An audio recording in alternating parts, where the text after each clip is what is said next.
Hi all, Janette here.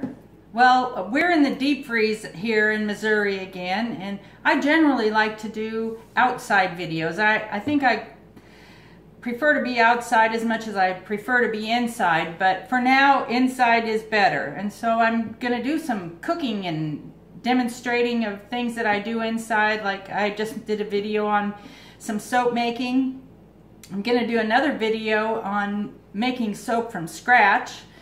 And so today I'm going to do one as a collaboration with Time Permies on cooking using my products that I grew on our own property. It's not all products, but the main ingredient is grown by us.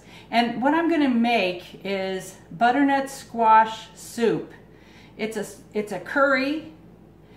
It's a Thai curry with a coconut milk and ginger and garlic and onion and lots of good stuff. This is one of my favorite things to eat, and it's one of my favorite things to make, and it uses up that butternut squash that we grew and have in storage, and we've got a lot of it, believe me. So I'm going to show you how I'm going to do it. Thanks for joining me. These are the ingredients that I'm using. I'm starting with a nice butternut squash. I've got coconut milk that's in a can. We grow a lot of onions on our property, but they don't last us all winter. So in the wintertime, I generally use dried onions that I get from a local Amish bulk food store. And I also use dried garlic for the most part. If I have garlic on hand, I'll use fresh. Then I use ginger. Primarily I use the powdered ginger that I get at the Amish store, but sometimes I like to use a crystallized ginger because it's got a lot of flavor to it, and I chop it up in tiny pieces and I like to bite into it when I get to it in the soup. Then I use a Thai curry paste. This is a red paste. Sometimes I like to use a Penang curry paste. I think it has more flavor to it, but I'm out of that right now, so I'll be using this. When we go to our market up in Kansas City, directly across the street from there is a Vietnamese market, and I go there and buy curry paste. They have a lot of Thai foods also. This is the broth off of some chicken that I cooked yesterday in the oven. I just drained it off. I had it in a big pan. I cooked about 10 pounds of chicken, drained the broth off.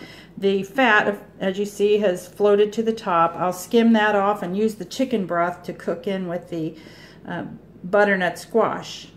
So let's get started.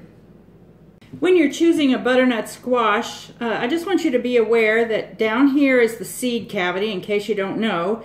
Up here is all flesh. So when you're choosing one at the store, choose one with a smaller seed cavity and a bigger neck on it so that you'll get more. Don't think that if you pick a big one down here and a skinny one here that you're doing yourself a favor, because you're going to have a hollow place in here where there are only seeds and a smaller amount of flesh in here. So make sure you choose a big neck on your squash. First thing I'm going to do is use a good peeler and just peel this squash. It's quite easy this way. If you try to cut the squash, sometimes it's just too hard and you can't cut it. You have to go get the hatchet out of the garage and try to cut down through it. But using a peeler works very well, but you do have to have a good peeler.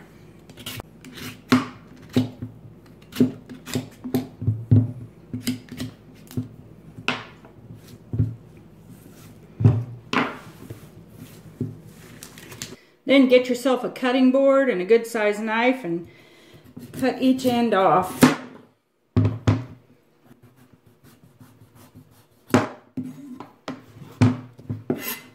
But then I just slice down through it.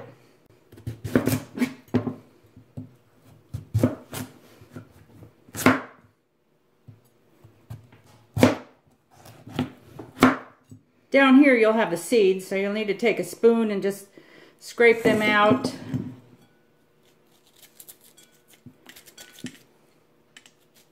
If you wanted to, you could actually save these seeds and grow them again next year. Or you could roast them and eat them.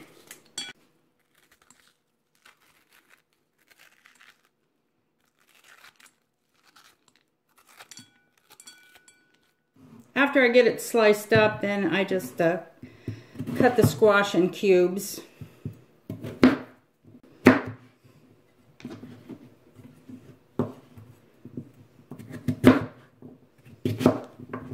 And have your pan ready to put them in.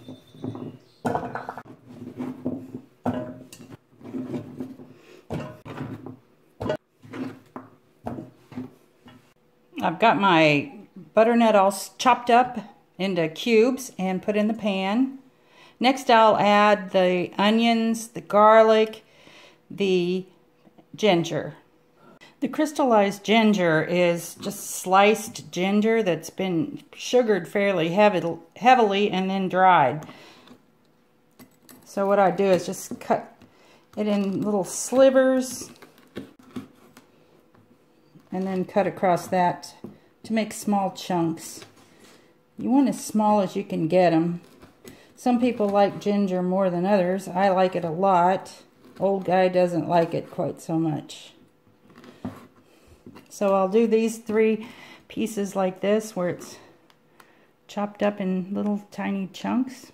I've got my chopped up ginger, about a tablespoon of powdered ginger, about 2 teaspoons of garlic, and a 1/4 cup, almost a 1/4 cup of dehydrated chopped onions, and then my broth that I've taken the fat off of to be ready to put over here into my pan.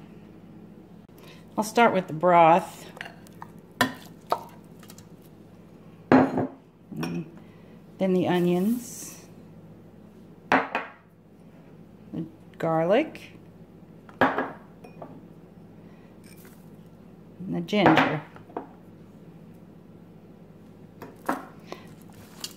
I might add a little bit more water. I don't want much water because I don't want my coconut milk to be watered down too much.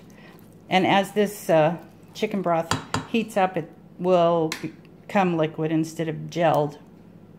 And I'll heat that up until it starts simmering. I've got a good simmer going on, so I'm turning the burner down to maintain that simmer, and I'm going to put the lid on it and let it cook slowly for a while. It cooks fairly fast. You can cook it to whatever desired texture you want. If you want it all mushy, then cook it longer. If you like more texture to the pieces of butternut squash, then cook it less time. I kind of prefer something in the middle where some of it's mushy and some of it is still holding itself together. I'm cooking up a little dab of rice to eat with the soup. It's a good combination. It's what a Thai person would do. The kind of coconut milk that I'm using today is not the kind I use all the time. It's something that I got on a good price, again at the Amish bulk food store. But this coconut milk is light, and that means that it has a lower fat content in it. And I think it makes it so it's not quite as good of tasting. But this is what I have for today. I'm going to use 2 cans of it, where I might use 1 can with the other kind of coconut milk. Before you open your coconut milk, just give it a really good shake, because the fats float to the top, and this will mix it up a little bit better. And then just open it up with the can opener.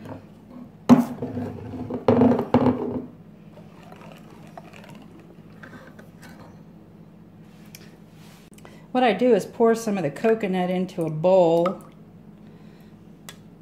maybe about ½ a cup. And then this is the curry paste. This stuff's pretty powerful, so you certainly don't want to use very much of it. For that amount of soup, I'm only going to use about a teaspoon. I'll put it in there, take a spoon and mash it up real good through there. Sometimes if you don't mix it with some coconut milk first, it just stays in a glob and somebody's liable to get a big mouthful of hot stuff.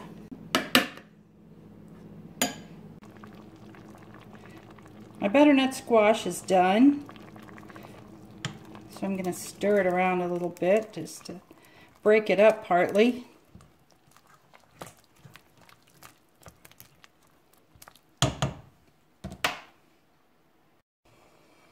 I'll carefully pour in the 2 cans of coconut milk and the mixed up curry paste and coconut oil. And get a potato masher to mash. I don't want to puree it, but I just want to break it up a little bit so that it thickens the broth. It still has some chunkiness to the butternut squash itself. Here is a secret ingredient that makes this butternut squash really good. It's called fish sauce, as you can see. It's a product that is made in Thailand, and it's made out of what smells like rotten fish. The ingredients are anchovies, it looks like, and salt, sugar. It smells horrible, but it tastes good in soup. If I'd give you a smell of it, you wouldn't eat whatever I put in it, but it adds a good flavor to it that is complimentary. So I'm going to add a few splashes of this fish sauce. Asian people use fish sauce in place of salt a lot of times. This, and they also use soy sauce. So my soup is basically done. I'm just going to let it heat up again and enjoy. From what I understand, the common way to eat this type of food is to put a mound of rice onto a plate and then have a bowl of your soup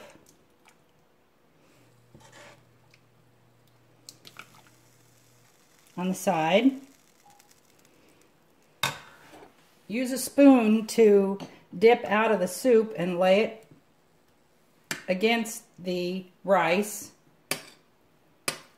Then using your spoon and a fork to put it in there, you scoop it up and eat it like that. When you've used up this amount of soup on your plate, then you add some more. You don't mix the rice in with the soup like we Americans would do, but you do it a little bit different. Well, this isn't one of Old Guy's favorite meals. He doesn't really care for the flavor of curry, but he's going to eat a bowl of it. His way of eating it is just to have some rice dumped into his bowl. I've got my soup separate, my rice on my plate, and that's how I'll be eating it. Thanks for joining us, and I hope you can get some good out of this recipe. I think you should try it because it's a great way to eat butternut squash. If you wanted to, you could add some chicken or some other kind of meat to it to round out the meal a little bit more. We'll see you next time.